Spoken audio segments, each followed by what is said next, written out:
Hi guys, this is Shilpa Mittal and this video is for 10th class student. आज के video में हम 13.2 exercise का लास्ट क्वेश्चन नंबर 8 सॉल्व करेंगे। क्वेश्चन नंबर 7 आप लोगों के लिए होमवर्क है, वो आपको खुद से करना है और अगर उसमें आपको कुछ प्रॉब्लम आती है तो आप मुझे कमेंट सेक्शन में कमेंट करके पूछ सकते हैं।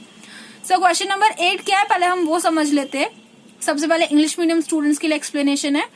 एक स्फेरिकल गिलास है जिसका जो नेक है वो सिलेंड्रिकल शेप है, मतलब एक नीचे से कांच का जो गिलास है वो नीचे से गोलाकार शेप में, गोल शेप में, सर्कुलर शेप में और ऊपर से वो सिलेंडर शेप में है। अब आपको बोल रखा है कि जो नेक का हाइट है, सिलेंड्रिकल नेक का जो हाइट है वो 2 सेंटीमीटर तो उसका जो डायामीटर है और 8 सेंटीमीटर उसकी हाइट है। और जो सर्कुलर पार्ट है नीचे ग्लास का जो सर्कुलर पार्ट है उसमें डायामीटर 8.5 दे रखा है आपको।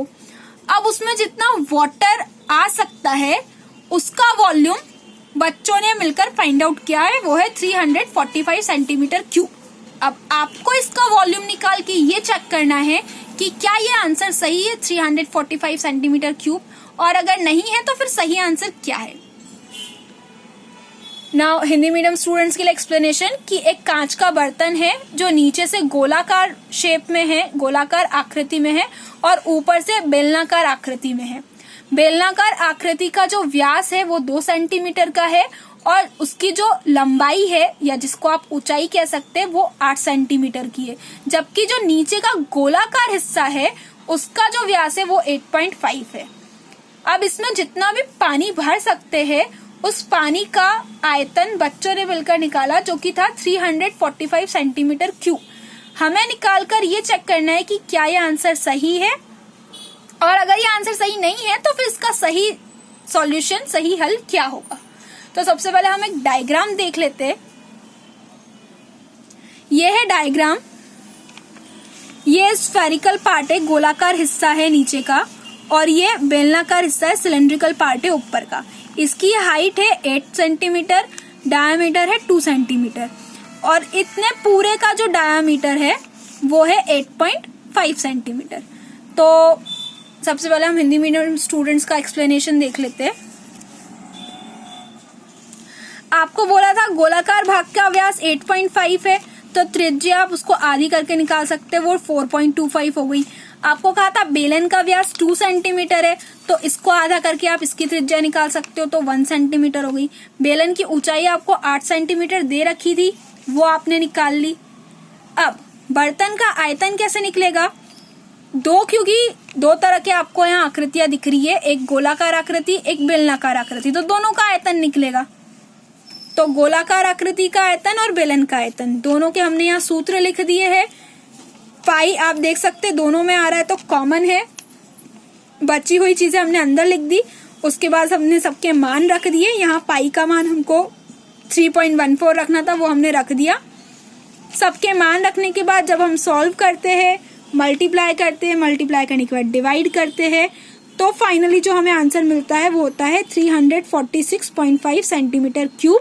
मतलब क्वेश्चन में जो आपको बोला था कि आंसर 345 है, ये चीज गलत है। मतलब बच्चों ने जो नाप किया, जो बच्चों ने मापा, वो उत्तर सही नहीं है, ये हमें पता चल गया।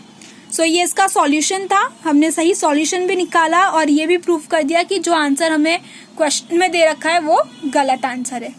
नाउ इंग्लिश मीडियम स्टूडेंट्स, आपको सबसे पहले गिवन था सिलेंडर का डायामीटर 2 सेंटीमीटर और सिलेंडर की हाइट 8 सेंटीमीटर। तो सिलेंडर के डायामीटर से आपने सिलेंडर की रेडियस निकाल ली, वो आ गई 1 सेंटीमीटर। हमने डायामीटर को हाफ कर दिया तो 1 सेंटीमीटर। नाउ स्फेरिकल पार्ट का आपको डायामीटर 8.5 सेंटीमीटर दे रखा था तो उसकी रेडियस भी आपने 8.5 को हाफ करके निकाल ली, विच इज 4.25 सेंटीमीटर। अब आपको पता है यहाँ आपको 2 तरह के शेप्स दिख रहे हैं, एक स्फेरिकल शेप है और एक सिलेंड्रिकल शेप है। तो स्फेरिकल शेप का भी वॉल्यूम निकलेगा और सिलेंड्रिकल शेप का भी वॉल्यूम निकलेगा। तो जो टोटल वॉल्यूम आएगा वो होगा volume of spherical shape plus volume of cylindrical shape. दोनों के फॉर्मूलाज हमने यहाँ पुट कर दिए।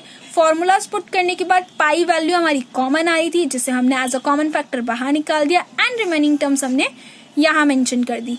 देन हमने वैल्यूज पुट कर दी, सारी वैल्यूज पुट करने के बाद 4.25 का क्यूब 76.77 होता है। 76.77 का जब हम 4 से मल्टीप्लाई करेंगे तो 307.06 आएगा। 307.06 का हम जब 3 से डिवाइड करेंगे तो 102.35 आएगा। इसे जब हम इस 8 में प्लस करेंगे तो 110.35। पाई की वैल्यू 3.14 होती है, जिसका हम मल्टीप्लाई करेंगे तो फाइनली हमें आंसर मिलेगा 346.5 सेंटीमीटर क्यूब। दैट मीन्स हमें जो क्वेश्चन में आंसर दे रखा था दैट 345, वो आंसर गलत है। सो हमने यहाँ मेंशन कर दिया that the answer is wrong, she is wrong. जो भी बच्चे थे उन्होंने जो निकाला आंसर वो गलत था। सो हमने यहाँ सही आंसर भी निकाल दिया और ये प्रूव भी कर दिया कि जो क्वेश्चन में आंसर दिया हुआ था वो गलत है। इस क्वेश्चन में अगर आपको कुछ क्वेरी है, कोई डाउट है या कुछ ऐसा पॉइंट है जो समझ में नहीं आया तो आप मुझसे कमेंट सेक्शन में कमेंट करके पूछ सकते हैं। Thank you so much.